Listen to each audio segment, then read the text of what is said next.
Hey everybody, Tim Ulbrich here, and welcome to this week's episode of the YFP podcast, where we strive to inspire and encourage you on your path towards achieving financial freedom.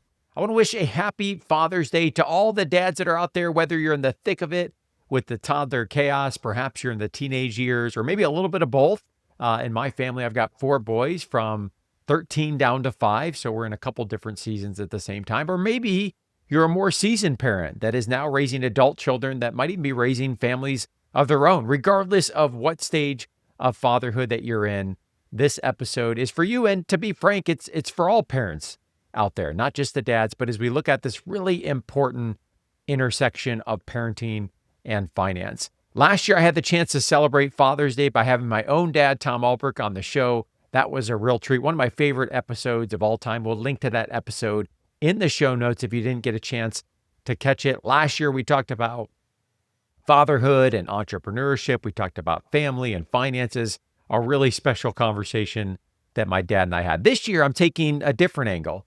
I'm going to reflect on 5 different areas, 5 key areas where my boys have really taught me some important lessons about finance. Not just the monetary lessons that we talk about so often on the show, but also when we look at more of the qualitative side of the financial plan. So I hope you enjoy this episode. I had a blast putting it together. It's short, it's sweet, but we're going to reflect on some really important parts of the financial plan and how parenting can provide us with opportunities, not only to be able to train up the next generation in a way that we want, but also to help inform our view on money and finances. So let's jump into the first of 5 different areas. And number 1 is teaching our kids about money and how opportunities are all around us to do it if we're able to pay attention and to see those opportunities.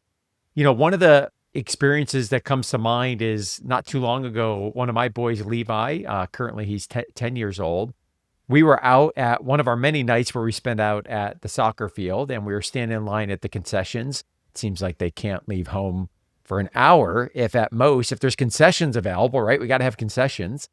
And I remember him asking me one of those questions that just sticks with you. And he asked me, "Dad, are we rich?" And I remember just answering without a whole lot of thought, "No, Levi, we're not rich."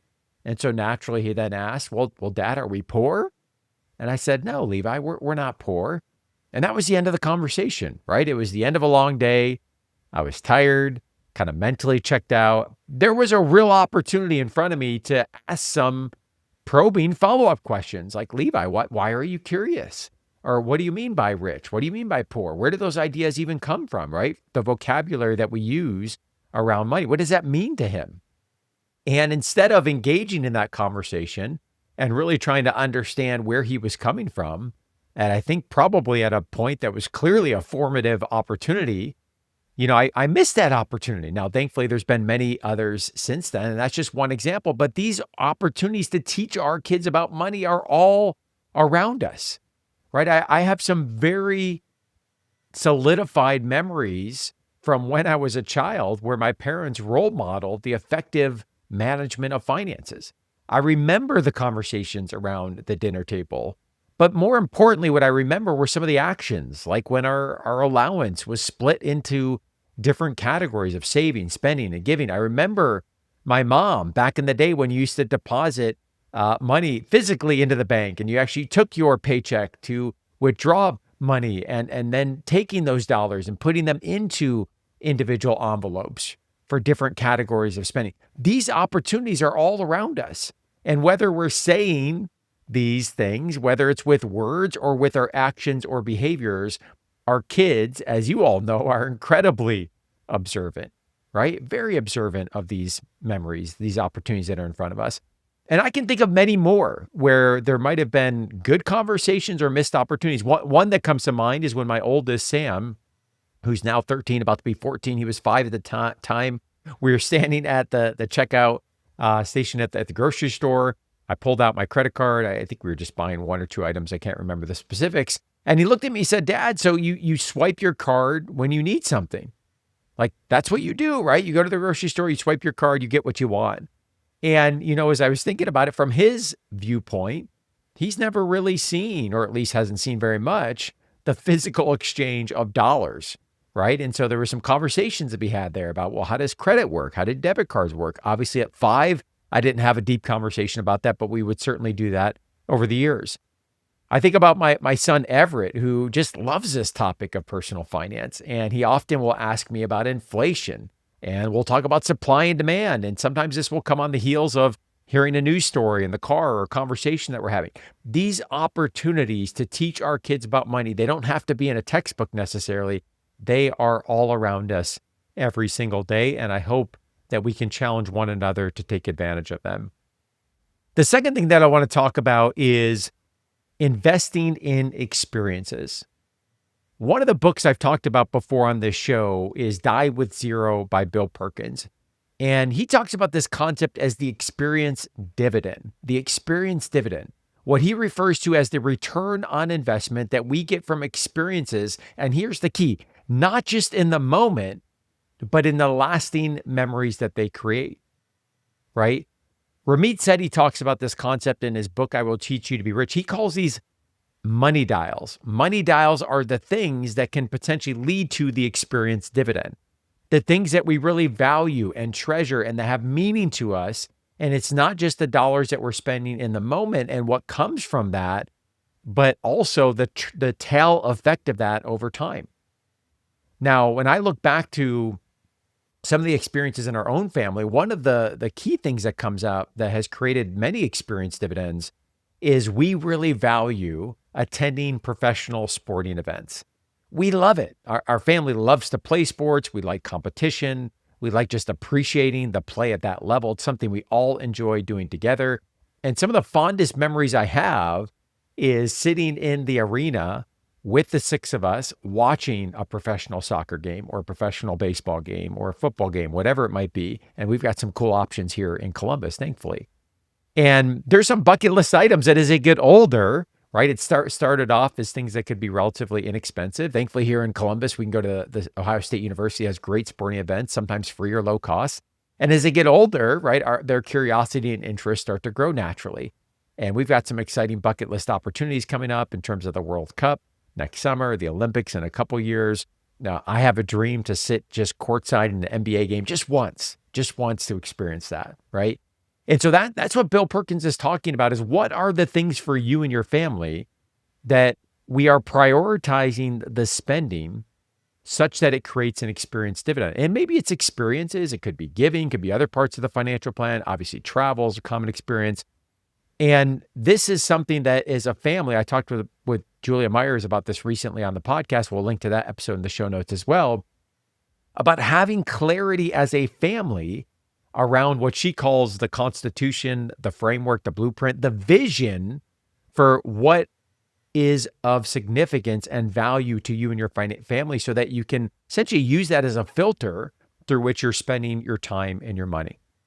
So those are examples in our family. My question for you is, for you and your family, what are those investments that are creating the experience dividend? What are those things that you're going to look back on and say, hey, that was a great return on investment of the time and money that we made? The next area I want to talk about is what I call a rocking chair vision. A rocking chair vision. It's something I think about a lot, where the idea is that you imagine you're later in life, could be 70, 75, maybe 80 years old. You're sitting in a rocking chair and you're looking backwards. I like to think about it as if I'm looking backwards, sitting on the porch of my house where our family, my kids grew up. And we're looking back on life, essentially playing a replay of the last 30 or 40 or more years and what happened inside of that home and the experiences that came as a part of our family. And what I like to think about is what are those experiences? What are those memories that bring feelings of gratitude and joy? What are some of the moments, the relationships, the decisions that were made along the way? And then if you're going through that vision exercise and something comes up, maybe it's feelings of gratitude and joy and you just want to sit in that more. Maybe it's feelings of, hey, my kids are getting older. That window of time is closing. Or perhaps they're now adult children and there's opportunities with your children or grandchildren, right? Is there any type of shift or change that we need to make as we project ourselves into the future looking back? this is a really powerful concept, right? And there's actually some really interesting research on this from a financial planning standpoint, where especially for those where retirement may be off in the horizon, whether it's 10 years away, 15 years away, 20 years away or more, it's hard sometimes to plan for retirement because it feels so far off into the future, right? It's kind of a nebulous thing. What will life look like at that point? And we have immediate needs and opportunities that are right in front of us, right? We can feel those, we can see those, not necessarily the case when we look at things far off into the future. And so the exercise I'm referring to in terms of some of the research with financial planning is to actually visualize yourself. And there's tools online that can do this, where you take your picture of your current self. I'm sure you've seen these on social media, and then it will project what you're going to look like at whatever age you choose to put into the tool. And that's helpful because that becomes more tangible. When I can see old gray Tim, I can start to realize like, hey, this retirement thing is very real, will be very real someday. And that's the concept here with the rocking chair vision, is that we're all going to look back at some point if we're blessed with the opportunity to live long enough. And we're going to look back hopefully with minimal regrets, but we're going to look back on things that, hey, we did that really well. And maybe there's some opportunities of things that we would have done differently. And how can we put ourselves in that situation, in that viewpoint now to be able to make some adjustments? And obviously that's going to connect back to the financial plan in terms of how we're spending our time and how we're spending our money. The next area that I want to talk about is this concept of over-saving for tomorrow at the expense of today. Over-saving for tomorrow at the expense of today. I'm specifically talking to those that are listening that are those type A over-savers, right? There is an opportunity cost of saving too much, just like there's an opportunity cost of saving too little. My partner, Tim Baker, on a recent episode of the podcast, he said, hey, if we're always preparing for tomorrow, what is the point, right? If we're never thinking about today and living in the moment today, and we're always focused on the future, what's the point, right? And the idea of that is we have to strike a balance. Yeah, of course, we want to be prepared for retirement. We don't want to be caught in a position of being unprepared in retirement. That wouldn't be wise. But we also don't want to oversave at the expense of today. And I've talked with many pharmacists that may, in fact, be oversaving out of whatever reason. Could be out of fear, could be out of feelings of safety or security that they get through that saving. But that does also potentially have an opportunity cost that we too often don't consider. And that's my challenge here, especially for those oversavers to consider. So again, when you look back someday, right, and we look at our retirement account, whether you have 3 million, 3.5 million, 4 million, or 5 million, at some point, we're going to be okay. We're going to be okay. And are we appropriately prioritizing today as well as looking towards the future? That's my challenge for you to consider that balance and how that balance is playing out in your own financial plan. And then finally, the fifth and last reflection here is looking at the value of money and the link between how we use our money and happiness, and how ultimately we are role modeling and teaching this to our kids, right? One of my favorite books, I think I've referenced it a couple times on the podcast before, is called Happy Money. I'll link to it in the show notes. It's a book that highlights the research on the connection between happiness and money, right? This is the question that's been asked over and over and over again, is that does having more money ultimately make somebody happier? And I think the research now is pretty clear that money in and of itself, not so much. Obviously, we want that money to be able to provide a basic level of needs and care for ourselves now and in the future. But what that research shows us is, in fact, there are 5 areas where there is a strong connection between money and happiness. Remember, money is a tool, right? Money has value because we say it has value, but how we are able to utilize that money might be able to bridge that connection between money and happiness for us. Now, what are those 5 areas? Those 5 areas are some things we've talked about already. Investing in experience, right? That experience dividend that we talked about. Second one is buying back time, being able to have flexibility, options, something I hear on repeat from pharmacists.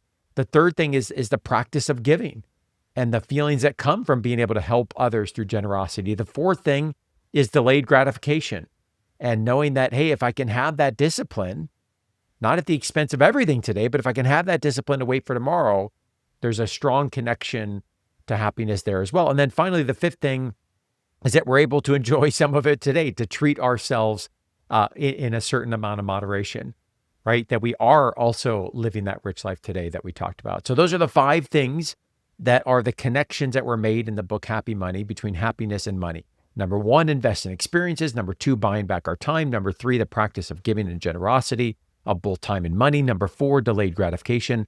And number 5 is treating ourselves in moderation. So my challenge for you, my challenge for me is teaching our kids, yes, the important things around saving and investing and the X's and O's, but also teaching them some of the more qualitative aspects of the financial plan, right? Why we're doing what we're doing. What's the meaning behind money and how can we craft a meaningful life? And how does our financial plan support that vision for a meaningful life? So as we celebrate Father's Day, let's remember that the intersection of fatherhood and finance isn't about getting this right all the time, right? It's about living with intention because we're going to get it wrong from time to time. We have to give ourselves some grace. I'm right there with you. It's in the questions we answer, the conversations we engage in, the time that we give, the vision that we set for our family, and ultimately the legacy that we're going to leave. So to all the parents out there, keep showing up, keep planting seeds, keep building the rich life, not just financially, but relationally and spiritually as well. Thanks for joining me today. And from one dad to another, happy Father's Day.